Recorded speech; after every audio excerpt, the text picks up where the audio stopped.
அனைவருக்கும் வணக்கம். Welcome to குட்டி ஸ்டோரிஸ் பை ஹரி. இன்றைய பதிவில் நாம் பார்க்க இருப்பது நயவஞ்சக மருமகள் கணவனின் செம பதிலடி. உன் கண்ணில் நீர் வழிந்தால் பெற்றோரை நேசிக்கும் தங்க மகன்.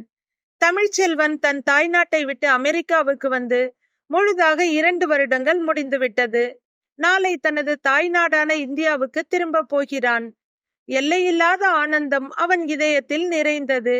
இத்தனை நாள் வீடியோ காலில் மட்டுமே பார்த்து கொண்டிருந்த மனைவியையும் அம்மா அப்பாவையும் நேரில் பார்க்க போகிறோம் என்ற மகிழ்ச்சி அவனை பரவசப்படுத்தியது. அதிலும் கிட்டத்தட்ட 1 வருடத்திற்கு மேலாக அம்மா அப்பாவை வீடியோ காலில் கூட பார்க்கவில்லை. அப்பாவுக்கு ஆஸ்துமா பிரச்சனை இருப்பதால் நகரத்து காற்று ஒத்துக்கொள்ளவில்லை என்று கிராமத்துக்கு சென்று விட்டனர். தன்னிடம் சொல்லாமல் அவர்கள் போனதில் அவனுக்கு கொஞ்சம் வருத்தம்தான். தமிழ்ச்செல்வன் வேலைக்கு அமெரிக்கா கிளம்புவதற்கு 2 வருடங்கள் முன்பே கிராமத்தில் இருந்த வீட்டையும் வீட்டை சுற்றி இருந்த விடத்தையும் விற்றுவிட்டார்கள். அதனால் இப்போது ஊரில் சொந்த வீடு கூட இல்லை. இதை நினைத்த போது தமிழ்ச்செல்வனுக்கு மிகவும் சங்கடமாக இருந்தது. அவன் மனைவி ரஞ்சனிதான், நீங்க இதுக்கு வருத்தப்படாதீங்க, உங்க சித்தப்பா வீட்டுல தான் தங்க முடிவு செஞ்சிருக்காங்க என்று சொன்னாள். அப்பா அம்மாவிடம் ஒரு பட்டன் செல் தான் இருந்தது. அதுவும் சரியாக வேலை செய்யவில்லையோ என்னவோ. எப்போது கூப்பிட்டாலும் அவர்களுடைய எண் சுவிட்ச் ஆஃப் என்றே வருகிறது. வார இறுதி விடுமுறையை தவிர வேறு விடுமுறைகள் எதுவும் எடுக்க முடியாது. 2 வருடங்கள் தொடர்ச்சியாக இங்கு வேலை செய்ய ஒத்துக்கொண்டு வந்திருந்தான் தமிழ்ச்செல்வன். அதனால் அவன் ஆசைப்பட்டாலும் இடையில் தாய்நாடு திரும்ப முடியாத நிலை இருந்தது. இப்போதும் அவன் விரும்பினால் அடுத்த 2 வருடத்துக்கு அவனுடைய அக்ரிமெண்டை புதுப்பித்துக் கொள்ள முடியும். இதை சொன்னபோது ரஞ்சனி மிகவும் சந்தோஷப்பட்டாள். சரி, இதையெல்லாம் பிறகு முடிவு செய்து கொள்ளலாம். ரஞ்சனியை அடிக்கடி வீடியோ காலில் பார்த்து கொண்டிருக்கிறோம். முதலில் அம்மா அப்பாவை தான் போய் பார்க்க வேண்டும். அவர்கள் தொடர்ந்து அங்கேயே வசிக்க விரும்பினாலும் கூட அதற்கான ஏற்பாட்டை செய்து விடலாம். பலவாறு யோசித்தவன் தன் உடைமைகளுடன் ஏர்போர்ட் வந்தான். சில மணி நேரங்களில் அவன் பிளைட் கிளம்பியது. கிட்டத்தட்ட 19 மணி நேர பயணம். இந்திய மண்ணை மிதித்த போது அம்மா அப்பாவின் நினைவு அதிகமாக வந்தது. டாக்ஸி ஒன்றை புக் செய்தவன் நேராக தன் சித்தப்பா செந்தில்நாதன் வீட்டை நோக்கி சென்றான். போகும் வழியில் விரிந்திருந்த பசுமையான வயல்வெளிகளும் உயர்ந்து வளர்ந்த மரங்களும் அவன் நினைவுகளை பின்னோக்கி இழுத்துச் சென்றது. அவன் பிறந்து வளர்ந்து கல்லூரி செல்லும் வரை இருந்தது இந்த ஊரில்தானே. பழைய நினைவுகள் அவனுக்குள் ஒரு பரவசத்தை ஏற்படுத்தியது. கார் ஊருக்குள் நுழைய முயன்றதும் காரை நிறுத்தி அங்கேயே இறங்கிக் கொண்டான். சிறு வயதில் தான் ஓடி விளையாடிய தெருக்களையும் அங்கிருந்த வீட்டின் திண்ணைகளையும் ஆசையாய் பார்த்தான். என்ன அருமையான காலம் அது! என் அப்பா அம்மா மற்றும் உறவினருடன் வாழ்ந்த வசந்த காலம். அந்த தெருக்களில் விளையாடி கொண்டிருக்கும் குழந்தைகளின் முகத்தில் தன் சிறுவயது மகிழ்ச்சியை கண்டான் தமிழ்ச்செல்வன். சித்தப்பா திண்ணையில் உட்கார்ந்திருந்தார். தூரத்தில் வரும்போதே இவனை பார்த்துவிட்ட செந்தில்நாதன் முகம் மகிழ்ச்சியிலும் ஆச்சரியத்திலும் மலர்ந்தது. ஆவலுடன் எழுந்து அவனை நோக்கி வந்தார். இவனுடைய சித்தப்பா ஜாடையில் கிட்டத்தட்ட இவன் அப்பாவை போலத்தான். இருவருக்கிடையிலும் இருக்கும் ஒரே வித்தியாசம் உயரம்தான். தமிழ்ச்செல்வனின் அப்பா சற்று உயரமாக இருப்பார், சித்தப்பா சற்று உயரம் குறைவாக இருப்பார்.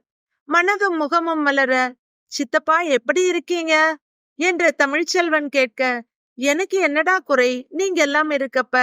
நான் நல்லா இருக்கேன்டா தமிழ், நீ எப்படி ராஜா இருக்க? சித்தப்பா கேட்க, ரொம்ப நல்லா இருக்கேன் சித்தப்பா என்ற தமிழ்ச்செல்வன் சித்தப்பாவுடன் வீட்டுக்குள் நுழைந்தான். வீட்டுக்குள் நுழைந்தவன் வீடு வெறிச்சோடி இருப்பதை பார்த்தான். உள்ளே சென்று அங்கும் இங்கும் பார்த்தான். யாரை தேடுகிறான்?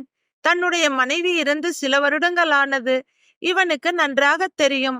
பிள்ளைகள் இருவரும் கூட நகரத்தில் இருக்கிறார்கள். அப்படி இருக்க இவன் வீட்டுக்குள் யாரை தேடுகிறான்? குழப்பமாக இருந்தது அவனுடைய சித்தப்பாவுக்கு. என்ன தமிழ், ஏதாவது வேண்டுமா? யாரை தேடுற? சித்தப்பா கேட்க, சித்தப்பா, என்னோட அம்மா அப்பா எங்க? அவங்கள பார்த்து 2 வருஷமாச்சு. எங்காவது வெளியில போயிருக்காங்களா? கேட்ட அண்ணன் மகனை குழப்பம் கலந்த ஆச்சரியத்துடன் பார்த்தார் செந்தில்நாதன். தமிழ், நீ என்ன சொல்ற? அண்ணனும் அண்ணியும் இங்க வந்தாங்களா? எனக்கு தெரியாமலா? எப்போ என்று சித்தப்பா கேட்க குழம்பி போனான் தமிழ்ச்செல்வன். சித்தப்பா, அம்மாவும் அப்பாவும் சில மாசமா உங்க வீட்டுல தானே இருக்காங்க என்று தமிழ்ச்செல்வன் கேட்க, இல்லையே தமிழ், இங்கே இருந்த வீடு இடமெல்லாம் வித்துட்டு போனதுக்கு அப்புறம் உங்கூட தானே இருக்காங்க.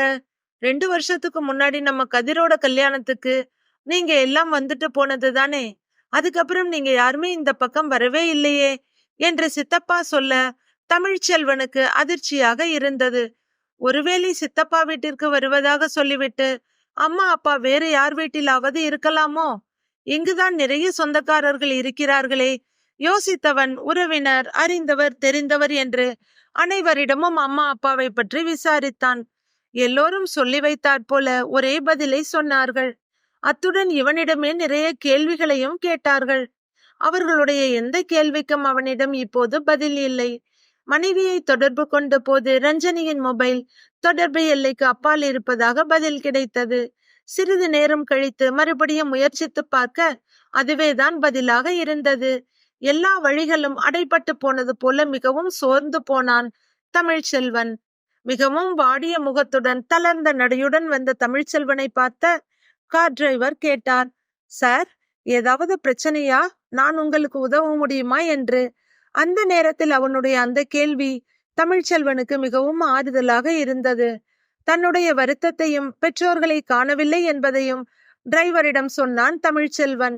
சார், ஒருவேளை உங்க மனைவியிடம் கேட்டால் சரியான விபரம் கிடைக்கும் இல்லையா?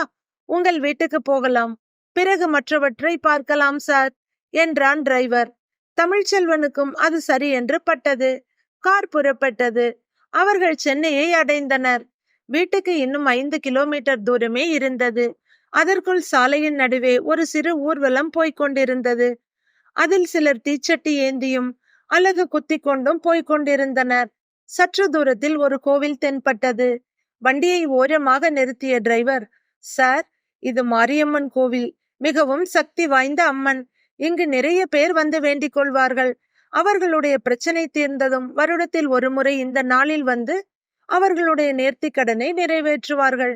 நானும் என் மனைவியும் கூட எங்களுக்கு குழந்தை வேண்டும் என்பதற்காக இங்கு வேண்டிய பிறகுதான் எனக்கு ஒரு மகன் பிறந்தான்.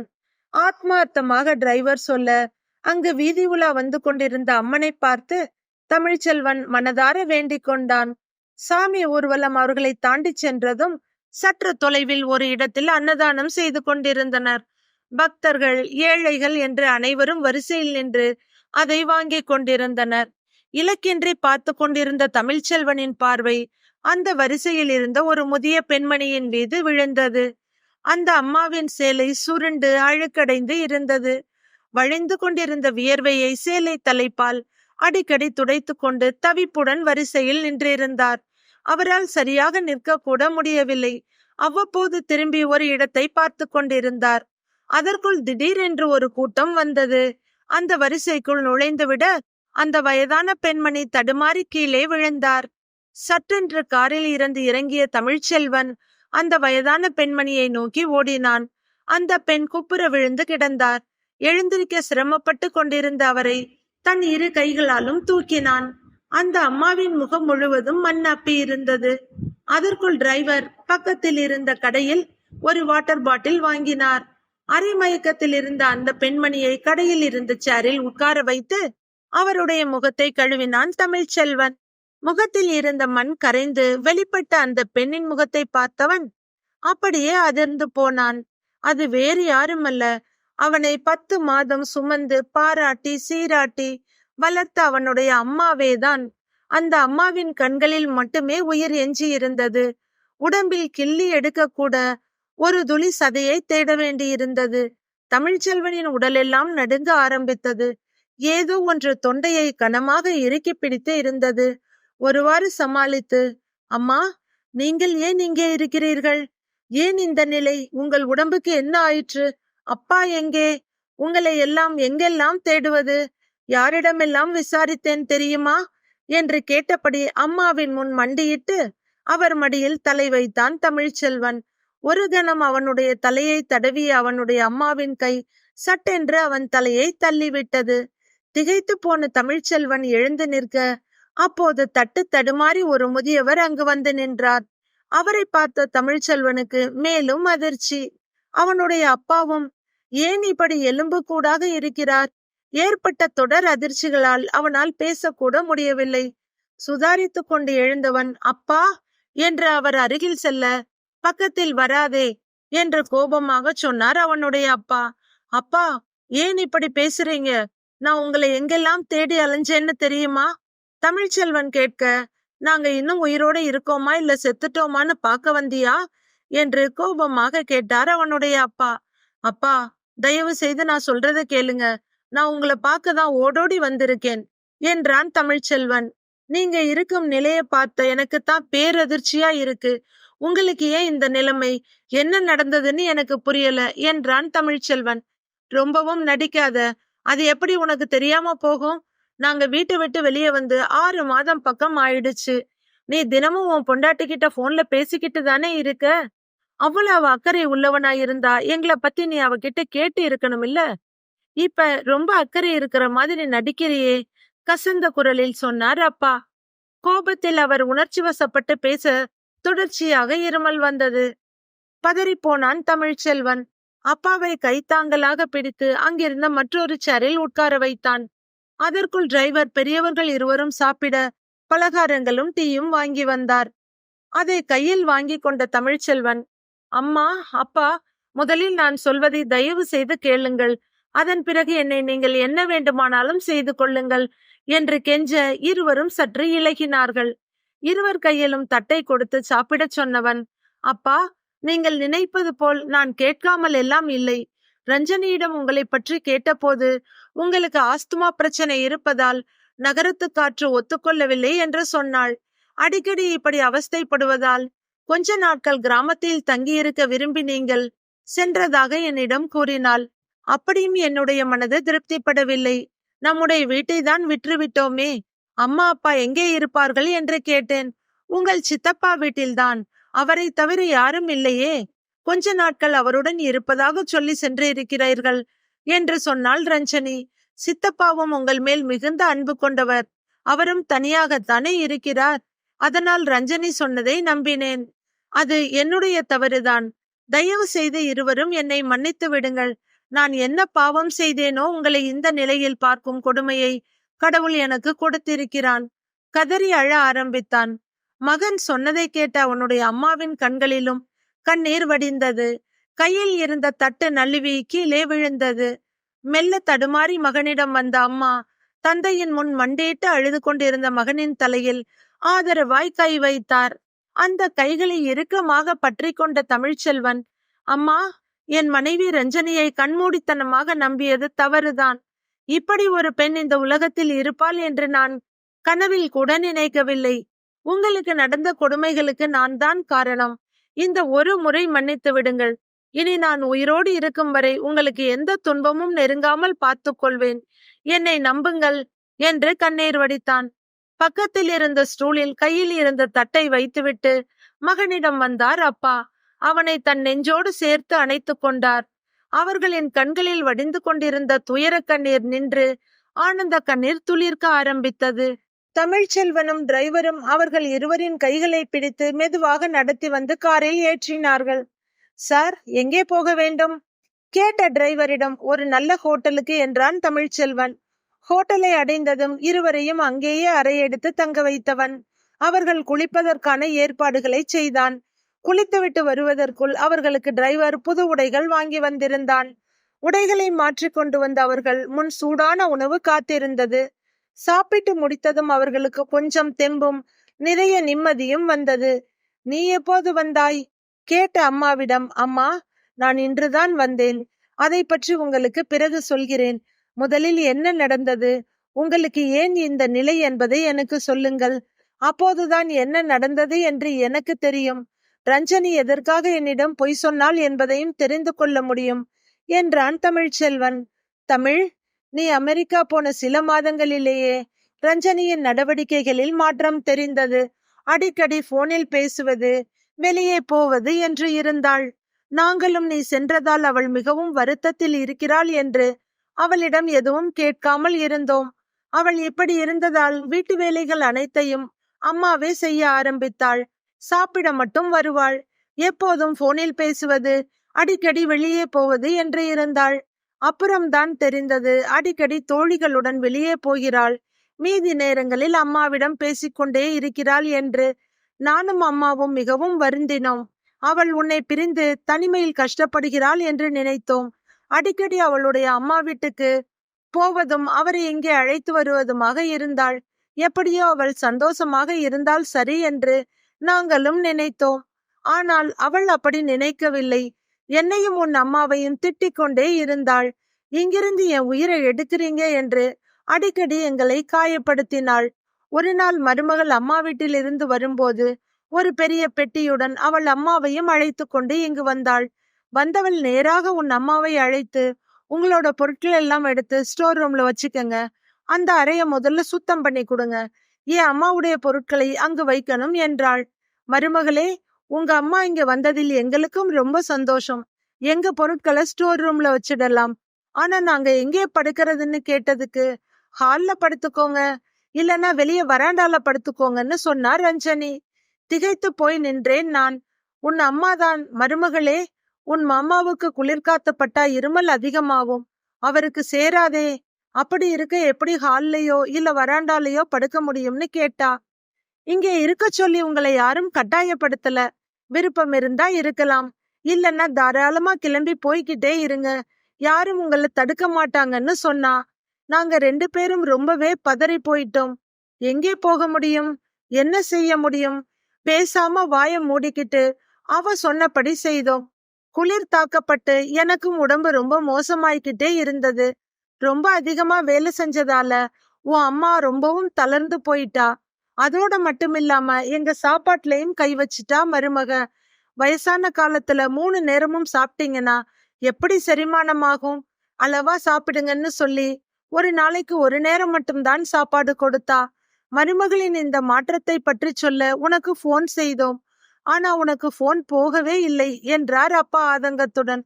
அப்பா, இங்கிருந்த நம்பர் அங்க வேலை செய்யாது. அங்க எனக்கு வேற நம்பர் கொடுக்கப்பட்டிருந்தது. அதை உங்ககிட்ட கொடுக்க சொல்லி ரஞ்சனி கிட்ட சொல்லி இருந்தேனே என்றான் தமிழ்ச்செல்வன். அதுவரை மௌனமாக இருந்த அவனுடைய அம்மா, இல்லை மகனே, அவள் இதை பற்றி எங்களிடம் எதுவும் சொல்லவில்லை. நாங்களும் உன்னை தப்பா நினைச்சிட்டோம். நீயும் மாறிட்டாய், எங்களை ஒதுக்கி தள்ள நினைக்கிறாய் என்று நினைத்து விட்டோம். அப்படி இருந்தும் ஒரு முறை நீ அவளிடம் பேசும்போது நாங்களும் பேச வேண்டும் என்று கேட்டோம். ஏ, இங்க நடக்கிறது அவர்கிட்ட போட்டு கொடுக்கலாம்னு பாக்குறீங்களா?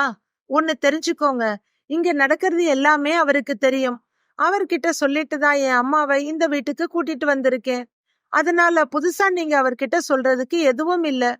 அவர் அங்க போய் நிம்மதியா வேலை பார்க்க வேண்டாமா?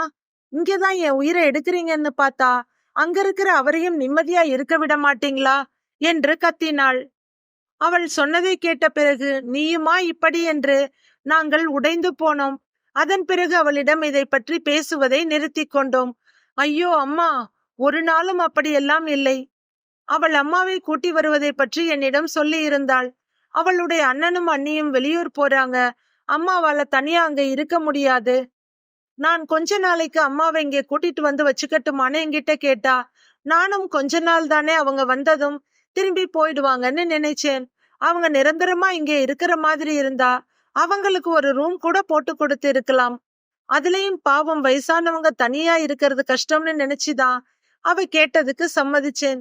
ஆனா அவ உங்களை இந்த அளவுக்கு கஷ்டப்படுத்தி இருப்பான்னு நான் கற்பனை கூட பண்ணல. தாங்க முடியாத வருத்தத்துடன் சொன்னான் தமிழ்ச்செல்வன். அம்மா தொடர்ந்தாள். அதுக்கப்புறமும் அடிக்கடி அவளுடைய தோழிகளை வீட்டுக்கு வர சொல்றது, அவங்களுக்கு சமைக்க சொல்றது, நீ என்ன கஷ்டப்படுத்திக்கிட்டே இருந்தா. மருமக மட்டும் இல்ல, அவளுடைய அம்மாவும் எங்களை ரொம்பவே நோகடிக்கிற மாதிரிதான் பேசுவாங்க.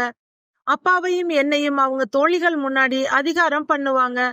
பொழுதுக்கும் உங்க வீட்டுக்காரரையே பாத்துக்கிட்டு இருந்தா வீட்டு வேலையெல்லாம் யார் செய்வாங்க? என் மக உங்களுக்கு தங்க இடமும் கொடுத்து சொகுசா இருக்கவும் வழி பண்ணி கொடுத்து இருக்கா. ஆனா உங்களால அவளுக்கு தேவையானதை கூட செஞ்சு கொடுக்க முடியாதா என்று என்னை கரித்து கொண்டே இருப்பார். வயசாச்சுன்னா வாய கட்டி இருக்கணும். கண்டதையெல்லாம் சாப்பிட்டா இப்படிதான் பொழுதுக்கும் இருமல் வரும்னு உங்க அப்பாவையும் ரொம்ப கேவலப்படுத்துவாங்க. நாங்களும் வேற வழி இல்லாம எல்லாத்தையும் பொறுத்துக்கிட்டு நீ எப்போ வருவன்னு அந்த நாளுக்காக காத்திருந்தோம். என்னால அப்பாவை சரிவர பாத்துக்கவே முடியல. ஒரு நாள் அவருக்கு ரொம்பவும் உடம்பு முடியாம போய்விட்டது. இருமல் அதிகமாகி மூச்சு வாங்க ஆரம்பிச்சது. அவருக்கு மருந்து வாங்குவதற்காக நான் வெளியே கிளம்பிய போது அவளுடைய தோழிகள் 7-8 பேர் வந்தாங்க. உடனே அவங்க எல்லோருக்கும் டிஃபன் தயார் பண்ண சொன்னா ரஞ்சனி. நானும் வேறு வழி இல்லாமல் அவங்க எல்லோருக்கும் டிஃபன் பண்ணி வச்சுட்டேன். நேரமாச்சு, மெடிக்கல் மூடிடுவாங்கன்னு எனக்கு ஒரே படபடப்பா இருந்தது. மறுபடியும் கடைக்கு போக கிளம்பினப்போ எல்லோருக்கும் பரிமாற சொன்னா மருமக. நான் கடைக்கு போயிட்டு வந்துடுறேன்னு அவகிட்ட ரொம்ப கெஞ்சிக்கிட்டு இருந்தேன். அத பார்த்த உன் அப்பா கோபமா அங்க வந்தாரு. நான் செஞ்சு வச்சிருந்த எல்லாத்தையும் எடுத்து கீழே கொட்டிட்டாரு. உடனே ரஞ்சனிக்கு கடுமையான கோபம் வந்துருச்சு. எவ்வளவு தைரியம் இருந்தா என் ஃப்ரெண்ட்ஸ் முன்னாடி என்ன கேவலப்படுத்தி இருப்பீங்கன்னு கத்தினா. அவளுடைய அம்மாவும், அவங்க மகன் இங்க இல்லைன்னாலும் நீ அவங்கள நல்லபடியா பாத்துக்கிற இல்ல, அந்த திமிர் தான் அவங்களுக்கு. இதுங்களுக்கெல்லாம் கொஞ்சம் இடம் கொடுத்தாலும் நீ தான் இப்படி கேவலப்படணும். என்ன செய்யணும்னா நீயே முடிவு பண்ணுன்னு தூண்டி விட்டார். ஆமாமா, நீ சொல்றது ரொம்ப சரி. இவங்களுக்கெல்லாம் பாவம் பார்த்தா நான் தான் தெருவுல நிக்கணும். அம்மாவிடம் சொன்ன ரஞ்சனி மேலும் கொதித்து போனா. இதுக்கு மேல ஒரு நிமிஷம் கூட இந்த வீட்டுல நீங்க இருக்க கூடாது, உடனே கிளம்புங்கன்னு சொல்லி எங்க பொருட்களை தூக்கி வெளியே போட்டுட்டா. அப்பவும் நான் மருமகி கிட்ட எவ்வளவோ கெஞ்சினேன். அவ என் கெஞ்சலையோ கதறலையோ துளி கூட சட்ட பண்ணல. உள்ள போய் கதவை சாத்திக்கிட்டாங்க. நானும் அப்பாவும் ரொம்ப நேரம் வெளியே நின்னோம். உள்ள இருந்த சிரிப்பு சத்தம் ரொம்ப நேரம் கேட்டுக்கிட்டே இருந்தது. அங்கேயே உட்கார்ந்து அழுதுகிட்டு இருந்தேன். அப்போ உன் அப்பா ரொம்பவே உடம்பு முடியாம இருந்தாரு. அத்தோடு மருமக அவமானப்படுத்தினது வேற தீயா தகிச்சுது. மணி ராத்திரி 8 இருக்கும். கையில பணமும் இல்ல. ஊர்ல நம்முடைய வீடு இருந்தாலாவது அங்கே போகலாம். ஆனா அதுக்கும் வழி இல்லையே. எங்களால அழுவது தவிர வேற எதுவுமே செய்ய முடியல. திக்கற்றவர்களுக்கு தெய்வம் தான் துணை. இந்த கோவில்ல வந்து படுத்துட்டோம். அன்னையில இருந்து இருக்கிற இடத்துல படுத்து கிடைக்கிறத சாப்பிட்டு உயிர் வாழறோம். அம்மாவின் குரலில் இருந்த துயரம் அவன் நெஞ்சை பிளந்தது. அம்மா, அந்த பாதகி உங்களை வெளியே துரத்திட்டு என்னிடம் நீங்களாக விரும்பி சித்தப்பா வீட்டுக்கு போய்விட்டதாக சொன்னாள். ஏன் அப்பா அம்மா கூப்பிடல என்று கேட்டதற்கு அவர்களுடைய மொபைல் சரியாக வேலை செய்யவில்லை, நான் வேறு மொபைல் வாங்கி தருவதாக சொன்னேன். எதற்கு மருமகளே வெட்டி செலவு? எப்படியும் ஊரில் சிக்னல் கிடைக்காது, நாங்களும் விரைவில் திரும்பி வந்துடுவோம்னு நீங்க மறுத்து விட்டதாக சொன்னாள். நானும் வேலை பழுவில் அவள் சொன்னதை அப்படியே நம்பிவிட்டேன். நீங்கள் என்னிடம் சொல்லாமல் சித்தப்பா வீட்டுக்கு போனீங்கன்னு நினைச்சு உங்க மேல எனக்கு கொஞ்சம் வருத்தமாக இருந்தது. வேலைக்காகத்தான் உங்களை பிரிந்து போனேனே தவிர உங்களை விட்டு என்னால ஒரு நாளும் இருக்க முடியாது. நல்ல வேலையாக உங்களை அந்த அம்மன் என் கண்ணில் காட்டிவிட்டார். இல்லை என்றால் உங்களை காணாமல் நான் எவ்வளவு கஷ்டப்பட்டு இருப்பேன் என்பதை வார்த்தைகளால் சொல்ல முடியாது. தமிழ்ச்செல்வனின் கண்கள் கண்ணீரில் மிதந்தது. கண்களை துடைத்து கொண்டவன் மனதிலும் குரலிலும் ஒரு உறுதி தெரிந்தது. அம்மா, அப்பா, எவ்வளவு பெரிய நயவஞ்சகி அவள்!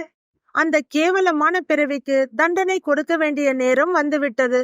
அவளுக்கு நான் யார் என்று காட்டாவிட்டால் நான் உங்கள் பிள்ளையே இல்லை.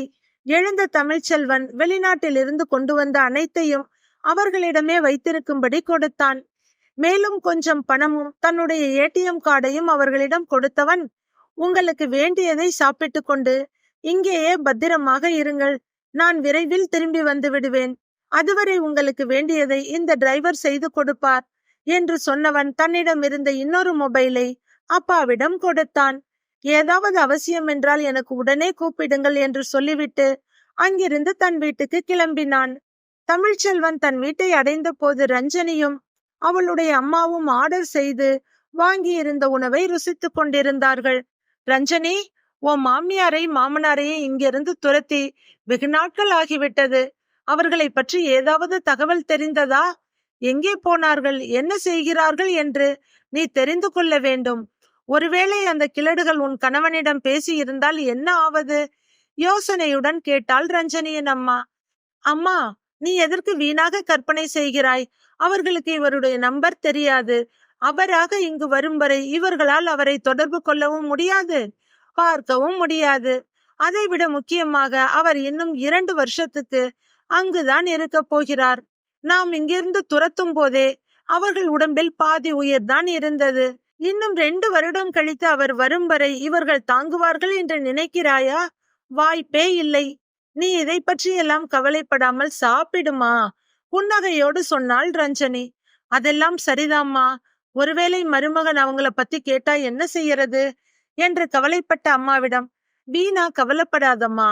அவர் இன்னொரு 2 வருஷத்துக்கு அக்ரிமெண்ட்டை எக்ஸ்டெண்ட் பண்ண போறாரு. அதனால இப்ப அவர் வர்றதுக்கு சான்ஸே இல்ல.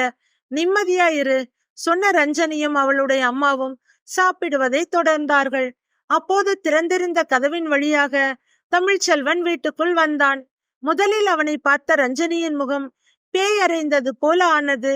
மகளின் முகத்தை பார்த்து அவளுடைய அம்மா திகைத்து போனாள். மகளே, என்ன ஆச்சு? ஏன் உன் முகம் இப்படி இருக்கு? கேட்டுக்கொண்டே மகளின் பார்வை போன திசையை பார்த்தாள்.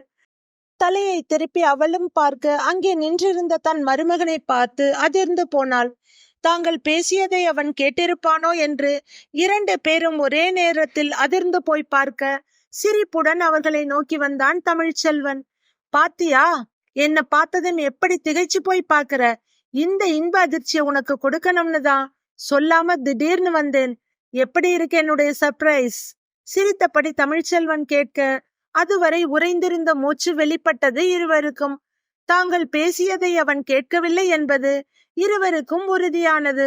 இயல்பாக தானும் அவர்களுடன் சேர்ந்து சாப்பிட்டான் தமிழ்ச்செல்வன். சற்று நேரம் கழித்து இருவரும் தங்கள் அறைக்கு வந்தனர். ரஞ்சனி, உனக்கு நான் இன்னொரு சர்ப்ரைஸையும் கொண்டு வந்திருக்கேன். என்னன்னு சொல்லு பார்க்கலாம் என்று கேட்டான். ஒன்றும் புரியாமல் விழித்தாள் ரஞ்சனி. சிரித்துவிட்டு அவனே சொன்னான், ஒரு அருமையான செய்தி. நான் இன்னும் 2 வருடம் அங்குதான் வேலை செய்ய போகிறேன். உன்னையும் அழைத்து போக வந்திருக்கிறேன். உனக்கான விசா, ஃப்ளைட் டிக்கெட் போன்ற எல்லா ஏற்பாடுகளையும் செய்துவிட்டேன். அம்மா அப்பாவை பார்க்கவும் ஆசையாகத்தான் இருக்கிறது. ஆனால் ஊருக்கு போய் அவர்களை பார்த்துவிட்டு வரும் அளவுக்கு நேரம் இல்லை. நாம் உடனே புறப்பட வேண்டும். பிறகு அவர்களிடம் பேசிக் கொள்ளலாம். சீக்கிரம் உன்னுடைய பேக்கிங்கை ஆரம்பி. மனைவியை துரிதப்படுத்தினான் தமிழ்ச்செல்வன். இதை கேட்ட ரஞ்சனியால் மகிழ்ச்சியை கட்டுப்படுத்த முடியவில்லை. துள்ளி குதித்து வெளியே ஓடியவள் அவளுடைய அம்மாவை கட்டிக்கொண்டு அனைத்தையும் சொன்னாள். ஆனால் அவளுடைய அம்மா சந்தோஷப்படவில்லை. மகளே, நீ வெளிநாடு செல்ல போகிறாயா? ஆனால் என் நிலைமை என்ன என்று யோசித்து பார்த்தாயா? வருத்தத்துடன் கேட்டாள். அம்மா, நீ என்ன முட்டாளா? எனக்கு எவ்வளவு நல்ல வாய்ப்பு கிடைத்திருக்கிறது. இதை விட்டுவிட்டு உன் கூட உட்கார்ந்திருக்க சொல்கிறாயா? உன்னை பார்க்க வேண்டியது உன் மகனுடைய கடமை. எனக்கு என்ன தலையெழுத்தா உன்னை பார்க்க? இத்தனை நாள் உன்னை பார்த்ததே பெரிது. பேசாமல் உன் மகனிடம் போய் மீதி வாழ்நாளை கழிக்கும் வழியை பார். என்னை தொந்தரவு செய்யாதே. வெளிநாட்டுக்கு போகும் வாய்ப்பு எல்லோருக்கும் கிடைச்சிடாது. அது எனக்கு கிடைச்சிருக்கு. நான் எவ்வளவு சந்தோஷமா இருக்கேன் தெரியுமா? நான் சொன்னதை கேட்டு சந்தோஷப்படாம நீ எவ்வளவு சுயநலமாக சிந்திக்கிற. முதல்ல நீ இங்கிருந்து கிளம்பு என்றாள் ரஞ்சனி. எவ்வளவு சாதாரணமாக என்னை தூக்கி எறிந்து விட்டாள். இவள் மகளாக அல்ல, மனுஷியாக இருக்க கூட தகுதி இல்லாதவள். ஈவு இரக்கமே இல்லாத ஈன ஜென்மம். மனதில் நினைத்த அவளுடைய அம்மா அறைக்குள் சென்று தன்னுடைய துணிகளை எடுத்துக்கொண்டு வீட்டை விட்டு வெளியேறினாள். அவள் மனம் அவளை அறியாமல் தன்னுடைய சம்பந்திகள் இருவரையும் நினைத்தது. அன்று ஒரு நாள் இதே மாதிரி இரவு நேரம்தான். தானும் மகளுமாக அவர்களை வெளியில் விரட்டியதும் மருமகனின் அம்மா கெஞ்சியதும் கண்முன் படமாய் விரிந்தது. கண்களில் கண்ணீர் வழிய திரும்பி கூட பார்க்காமல் நடந்து கொண்டிருந்தாள் ரஞ்சனியின் அம்மா. இதை பற்றி எல்லாம் எந்த வருத்தமும் இன்றி மறுநாள் கணவனுடன் ஏர்போர்ட்டுக்கு வந்தாள் ரஞ்சனி. இருவரும் விமானத்தில் ஏறி அமர்ந்தனர். மிக சந்தோஷமாக கணவனின் கையை பிடித்து கொண்டு உட்கார்ந்தவளின் மனது எல்லையில்லா ஆனந்தத்தில் ஏரோப்ளேனை விட அதிகமாக மிதந்து கொண்டிருந்தது. 4 மணி நேரத்தில் அவர்களுடைய விமானம் துபாய் வந்தடைந்தது. அமெரிக்காவுக்கான விமானத்திற்காக மனைவியை காத்திருக்க வைத்துவிட்டு வெளியில் சில ஃபார்மாலிட்டிஸை முடித்து வருவதாக சொல்லி கிளம்பினான் தமிழ்ச்செல்வன். நெடுநேரம் காத்திருந்தாள் ரஞ்சனி. 3 மணி நேரத்துக்கு பிறகு அவளுடைய கைபேசிக்கு ஒரு செய்தி வந்தது. ஆர்வமாய் எடுத்து பார்த்த ரஞ்சனியின் தலை சுற்றி போனது. முகம் வெளிரி போக கண்கள் இருண்டு போனது. நயவஞ்சகத்தின் மொத்த உருவம் நீ. வெளிநாடு போகத்தானே ஆசைப்பட்டாய்? நீ ஆசைப்பட்ட வெளிநாட்டில் அவஸ்தைப்படு. நம்மை நம்பி இருப்பவர்களுக்கு துரோகம் செய்வதும் அவர்களை அனாதரவாக விட்டுவிடுவதும் எவ்வளவு பெரிய துரோகம் என்று இப்போது உனக்கு நன்றாக தெரியும், தெரிய வேண்டும். என்னை பெற்று வளர்த்து ஆளாக்கி உன்னிடம் கொடுத்தவர்களுக்கு நீ எவ்வளவு பெரிய துரோகத்தை செய்திருக்கிறாய் என்பதை உணர முயற்சி செய். என் அம்மா அப்பாவை வீட்டை விட்டு துரத்திவிட்டு என்னிடம் எவ்வளவு பெரிய பொய்யை சொன்னாய். இனி ஒரு நாளும் உன்னை நம்புவதற்கு நான் தயாராக இல்லை. உன் தலையெழுத்தை நீயே தீர்மானித்துக் கொள். நீ இங்கே திரும்பி வந்தாலும் என் முகத்தில் விழித்து விடாதே. அப்படியே உன் அம்மா வீட்டுக்கே போய்விடு. இனி ஒரு காலமும் உனக்கும் எனக்கும் எந்த சம்பந்தமும் இல்லை. இந்த செய்தியை நீ படிக்கும்போது என்னுடைய விமானம் இந்தியாவிற்கு புறப்பட்டிருக்கும். என்றுமே உன்னை சந்திக்க விரும்பாத தமிழ்ச்செல்வன் என்று முடிந்திருந்தது அந்த செய்தி. அப்படியே இடிந்து போய் உட்கார்ந்தாள். பயத்தில் அவள் உடல் தடதடவென்று நடுங்கியது. அது பொது இடம், பல நாகரீக மனிதர்கள் நடமாடும் இடம் என்பதை கூட சட்டை செய்யாமல் ஓவென்று கதறி அழ ஆரம்பித்தாள். தன் மாமியார் மாமனாரை மட்டுமல்ல, தன்னை நம்பி வந்த தன்னுடைய அம்மாவையும் நிர்கதியாய் விட்டு வந்ததை எண்ணி துயரம் அடைந்தாள். இனி தன் அம்மாவும் ஒரு காலமும் தன்னை மன்னிக்க மாட்டாள் என்பதை நன்கு உணர்ந்த ரஞ்சனிக்கு இந்த உலகில் தனக்கு ஒருவரும் இல்லை என்று எண்ணினாள். முதலாக தன்னுடைய செயலுக்காகவும் நடத்தைக்காகவும் மனம் வருந்தி கண்ணீர் விட்டு அழுதாள். இந்தியா வந்த தமிழ்ச்செல்வன் தன் பெயரில் இருந்த வீட்டை தன் அம்மா அப்பா பெயருக்கு மாற்றி எழுதினான். அவர்களை மரியாதையுடன் வீட்டுக்கு அழைத்து வந்தான்.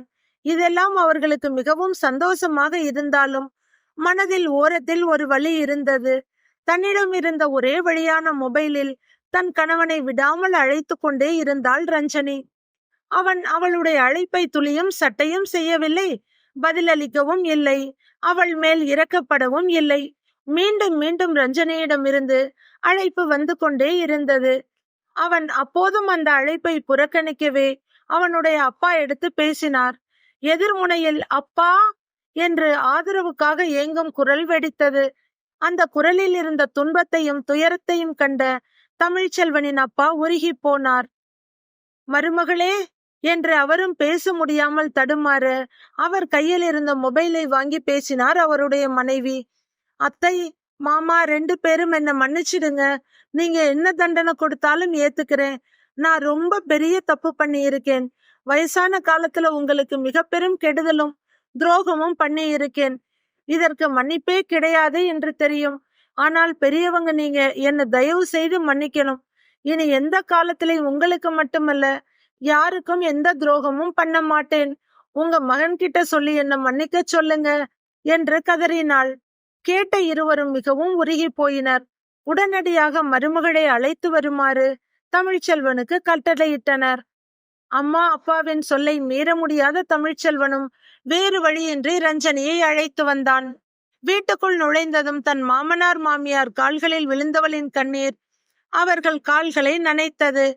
தங்கள் மகனை பார்த்த அம்மா அப்பாவின் கண்களில் என்ன தவம் செய்தோம் இவனை எங்கள் மகனாக பெற என்ற வரிகள் ஓடிக்கொண்டிருந்தன. கொண்டவன் சரியாக இருந்தால் கூரை ஏறி சண்டை போடலாம் என்று கிராமப்புறங்களில் சொல்வார்கள். இது ஒரு பெண்ணுக்கு கணவன் சரியாக அமைந்துவிட்டால் அவள் எல்லாவற்றிலும் உயர்வாக இருக்கலாம் என்பதாகும். அதே போலத்தான் பெற்ற மகன் சரியாக இருந்துவிட்டால் எந்த பெற்றோரும் மருமகளை பார்த்தோ அவர்களுடைய பெற்றோர்களை பார்த்தோ பயப்பட அவசியமில்லை. அன்பு மகன்களே, உங்கள் முதல் கடமை என்ன என்பதை முழுவதுமாக உணர்ந்து கொள்ளுங்கள். கதையை படித்த கேட்ட அனைவருக்கும் நன்றி. கதை பிடித்திருந்தால் லைக் செய்து நமது சேனலை சப்ஸ்கிரைப் செய்து கொள்ளுங்கள். நன்றி, வணக்கம்.